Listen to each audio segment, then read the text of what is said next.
네, 이번 주제는 바로 정치권 얘기입니다. 만장일치 이번 추석 선물 1위는 뭘까요? 이거 바로 확인해 볼 거고요. 그리고 거리에서 민심 거두는 새정치민주연합입니다. 지금 야당이 여러 가지 셈법이 복잡한 것 같은데요. 추석이 얼마 안 남았는데 이 김무성 대표가 이 추석 선물에 뭐가 좋을지 한 얘기가 있습니다. 먼저 목소리 들어보시죠. 그래서 금번 추석 선물을 진도산 특산물로 하기로 결정하고 발표를 냈습니다. 여러분께서도 세월호 사고로 관광객이 찾지 않고 매출도 크게 감소하면서 경제적 어려움에 직면한 진도 국민들에게 보탬이 될 수 있도록 추석 선물을 진도산 특산물로 많이 구입해 주시겠습니다. 네, 추석 선물로 진도산 특산물을 많이 구입해달라, 뭐 이런 김무성 대표의 얘기였습니다. 그 김무성 대표 말고도 이 진도산 특산품을 홍보한 사람이 따로 있어요. 또 보실까요? 보면 바로 이주영 해수부 장관입니다. 지금은 뭐 수염을 깔끔하게 자르긴 했는데 과거에 이제 팽목함에 있었던 모습이죠. 자, 진도 국민에게 보탬이 될 수 있도록 진도산 특산물을 많이 사주시길 부탁드립니다. 이순신 장군도 진도 전복을 즐겨 드셨다는 얘기까지 했습니다. 혹시 여기 세 분한테 공통 질문 드릴게요. 대통령에게 명절 선물 혹시 받으신 적 있습니까? 전 받지 못했습니다. 어떠셨어요? 저도 아직 받아보지 못했어요. 이도영 차장 어떠십니까? 아직 기다리는 중입니다. 저희 4명 다 기다리고 있습니다. 자, 그런데 대부분 뭐 저 마찬가지고 선물을 한번 받아본 적이 없으니까 뭐가 있는지 궁금할 텐데 홍성규 차장 좀 소개를 간단히 해주세요. 예, 올해도 박근혜 대통령이 선물을 보냈습니다. 저희처럼 이렇게 평범한 기자들은 받지 못할 거고 전직 대통령이나 그 주요 5부 요인 그리고 경제단체장들 그리고 무엇보다도 사회의 그 빈곤층들에게 한 9천여 명에게 그 선물이 나가는데요. 예. 올해는 박근혜 대통령이 횡성 육포와 밀양 대추, 가평 잣을 추석 선물로 선택을 했다고 합니다. 예, 지금 나오고 있습니다, 화면에. 예. 예, 이건 작년 거고요. 예. 네네. 그 작년에도 잣하고 육포는 똑같았는데요. 예. 가평 잣은 뭐 워낙에 경기 가평이 유명하니까 잣은 똑같지만 육포의 생산지가 바뀐 것도 좀 재밌는 것 같습니다. 작년 추석 때는 전남 장흥의 육포를 그리고 올해 추석 때는 강원 횡성의 육포를 사용했는데요. 이렇게 요즘 들어서 대통령들의 선물은 그 각 지역 특산물들, 특히 통합의 의미를 담아서 전국 8도의 특산물들을 선택하고 또 농축산물에 대한 소비를 진작시킨다는 차원에서 이런 선물들을 많이 애용하고 있습니다. 예. 홍 차장, 다른 뭐 역대 대통령들 선물도 한번 소개를 해주세요.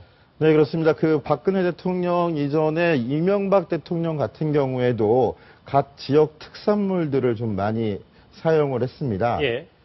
그 박근혜 대통령 같은 경우는 지금 화면이 나오고 있는데 고사리나 고추장, 된장, 그리고 참깨, 취나물, 표고채 등 각 지역에서 8도에서 들여온 농산물들을 주로 많이 사용을 했었고요. 이명박 대통령 말씀하시는 거죠? 네, 그렇습니다. 예. 요 이전에 2011년도, 2009년도 이명박 대통령 선물은 또 여러 가지 잡곡들이 있었는데 그 잡곡들 역시 각 지역에서 생산된 경남과 호남, 뭐 충남 등에서 생산된 그 잡곡들을 포장해가지고 선물하게 됐습니다. 또 노무현 대통령 같은 경우에는 한가와 그 전통주를 많이 애용을 했었고요. 예. 박정희 대통령이나 전두환 대통령은 인삼을 많이. 지금은 이제 노무현 전 대통령이 했던 뭐 옆에 보면 한과가 맞는 거겠죠? 네, 그렇습니다. 한가이고 그 전북 전주가 특산물인 한가이고요. 예. 저 가운데 있는 술도 이강주라고 해서 전북의 특산물로 알고 있습니다. 이강주. 그렇습니다. 술이군요, 이 가운데 네네. 건. 예. 그리고 다음 한번 볼까요? 다음 대통령들은 어떤 선물을 주셨는지 한번 보겠습니다. 예, 김대중 대통령 같은 경우에는 김이나 녹차, 그 전남 지역이 특산물인 곳을 많이 사용했었고, 김영삼 대통령은 고향이 경남 거제도죠. 거제산 멸치를 선물로 애용을 했었습니다. 예. 재밌는 건 노태우 대통령 같은 경우에는 현금을 많이 선물을 하기도 했었다는데요. 박근혜 대통령의 아버지인 박정희 대통령과 전두환 대통령은 인삼을 주로 선물용품으로 활용했던 걸로 전해집니다. 쭉 보시면 뭐 김과 멸치, 인삼은 좀 어느 정도 이해가 되는데 글쎄요. 현금은 좀 이제 눈에 좀 띄는 것 같고 어떤 의미인지는 잘 모르겠습니다, 저는. 뭐 원하는 물건을 직접 사서 쓰라고 편하게 주신 것 같은데 예.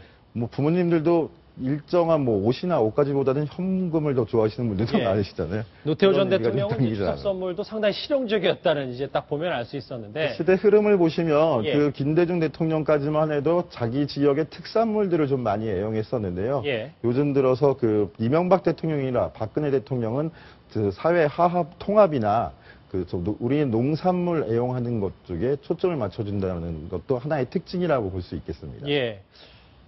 아까 저희가 잠깐 보여드렸던 진도, 저희가 진도에서 어떤 특산품들이 있는지 한번 그래픽을 보면서 저희 뭐 다른 분들도 저희 이제 김무성 대표 말처럼 뭐 진도 특산물을 좀 많이 애용해 주시면 좋겠다는 얘기를 한번 그림으로 볼게요. 예. 진도에 저도 이런 게 있는지 몰랐습니다. 지금 보면 진도 명품 멸치가 있고요. 진도 검정쌀도 있고, 뭐 아까 이순신 장군도 즐겨 드셨다는 진도 생전복도, 진도 김까지 있고, 어쨌든 뭐 정치권뿐만 아니라 뭐 여러 가지 시청자분들도 글쎄 좀 어려움을 겪고 있는 진도 특산품들을 한 번 정도는 뭐 생각하셔서 애용하셔도 참 좋을 것 같다는 생각이 듭니다. 홍성욱 차장, 그 다른 여의도 얘기를 좀 해볼게요. 현안 얘기를 해보면 네네. 어제 광화문 광장과 이제 세종문화회관 옆에서 이제 새정치민주화 대규모 집회가 있었는데 여러 가지 좀 결집이 되는 거죠. 지금 어떻습니까, 분위기가? 어제 그 오후 4시에는 그 세종문화회관 앞에서 그 새정치민주연합이 주최한 그 세월호 특별법 제정 촉구를 위한 문화제가 열렸습니다. 그 당원까지 포함해서 한 1000여 명이 모였었고요. 1시간 뒤에는 강화문 광장에서 세월호 국민대책위가 주최한 그 대규모 집회가 있었는데 경찰 추산 5,000명, 경찰 추산 2,000명, 주최 측 추산 5천여 명이 모여서 양쪽에 그 집회 인원들이 모이면서 대규모 집회가 이루어졌는데요. 그 재미있는 게 특징이 그 지난주에 동아일보도 일부 보도를 했었는데 세월호 국민대책위에 포함되어 있는 시민단체가 750여 개라고 합니다. 예. 근데 이 750여 개의 단체들 중에서 250여 개 단체가 광우병 촛불 집회 당시에도 참여를 했던 집회들입니다. 물론 고통이나 슬픔은 나누면 반으로 줄어든다는 의미에서 세월호 피해 유가족들의 슬픔과 고통을 덜기 위한 취지는 공감이 가지만 이런 단체들이 대규모로 그 집회나 이런 걸 참여를 하면서 그 정부 여당 정치권 간의 협상이나 뭐 이런 절차들이 뒤처지는 게 아니냐라는 우려들도 있었어요. 예. 이런 부분도 참고할 필요가 있을 것 같습니다. 예. 그 내일이 정기국회 시작입니다. 장외투쟁 마감 시간이 별로 안 남았는데 박지원 의원이 이 장외투쟁 관련해서 한 얘기가 있습니다. 목소리 들어보시죠. 소시는 가장 강력한 야당의 투쟁 장소는 국회이다. 그래서 국회에서 효과적으로 투쟁을 하는 것이 바람직하다. 일단 뭐 홍 차장 보면 내부 정리도 잘 안 되는 것 같고 여러 가지 셈법이 복잡해 보이는데 자 만약에 이 상태에서 내년에 전당대회가 있으면 지금 당권에선 누가 좀 유리하다고 봐야 될까요? 좀 전에 등장했던 박지원 의원도 굉장히 당권의 유력 주자인 건 맞습니다. 하지만 그 지난주 내내 장애 투쟁을 그 주도했던 문재인 의원이 조금 더 유리한 게 아니냐라는 목소리들이 나오는데요.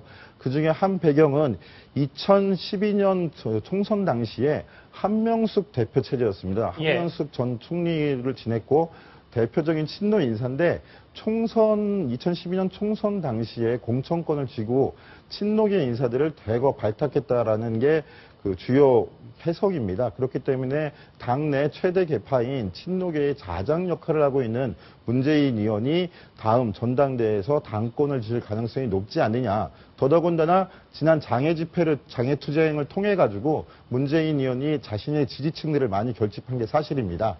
야권의 대선 주자 그 후보 중에서도 1위를 차지했는데요. 박원순 시장을 누르고 그런 측면에서 문재인 의원이 당권을 칠 가능성이 높아 보입니다. 예, 뭐 문재인 의원이 일단 당권의 친노 강경파가 이제 당권을 쥘 가능성이 높다고 분석을 하셨는데 박영선 원내대표도 이런 말을 했습니다. 정기국회 개회식은 참석을 해야 된다. 개회식하고 본회의는 완전히 다른 거라고 했습니다. 9월 1일 정기국회가 개회를 하면은 모든 국회의원들이 국회로 나와야 합니다. 이거는 일반적으로 짝수달에 있는 임시국회와는 틀린 거고요.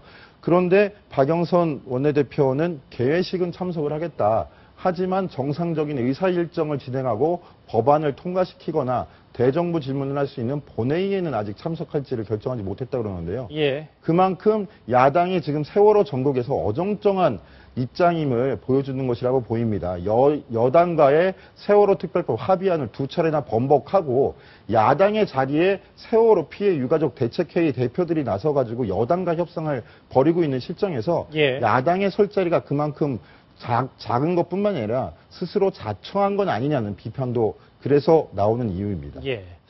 그 장애 투쟁을 반대했던 의원들이 내일 오찬 회동을 한다고 하니까 이들의 목소리도 한번 주목해 볼 필요가 있을 것 같습니다.